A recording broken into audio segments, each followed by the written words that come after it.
Dari dua terdakwa ini semua punya kesalahan sehingga harus dipidana. Pak Aris sudah dengar tadi berapa kita tuntutan pidana, selain pidana pokok, penjara juga pidana tambahan berupa uang pengganti dan pencabutan hak politik. Pak Aris.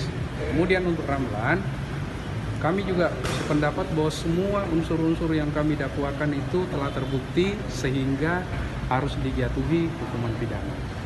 Berapa amar pidananya kami juga sudah jelaskan tadi. Kesalahan-kesalahannya kami sudah uraikan. Yang penting bagi kita semua adalah korupsi yang ada di Muara Enim ini, sebagaimana yang kita lihat, yang kita saksikan bersama, dilakukan secara bersama-sama dan ada kerjasama antara pihak eksekutif dan pihak legislatif. Orang-orangnya sudah kita sebutkan tadi di tuntutan. Nah, untuk nama-nama yang disebut Bang, Ilham Sudiono dan nama-nama yang disebut tadi adalah yang terutama kan ketua DPRD dengan anggota DPRD dengan yang lain-lainnya. Kalau teman-teman tanya perkembangannya bagaimana, biarkan dulu kita tunggu putusannya seperti apa. Ya, karena kami kan ada stakeholder yang akan bekerja bersama-sama.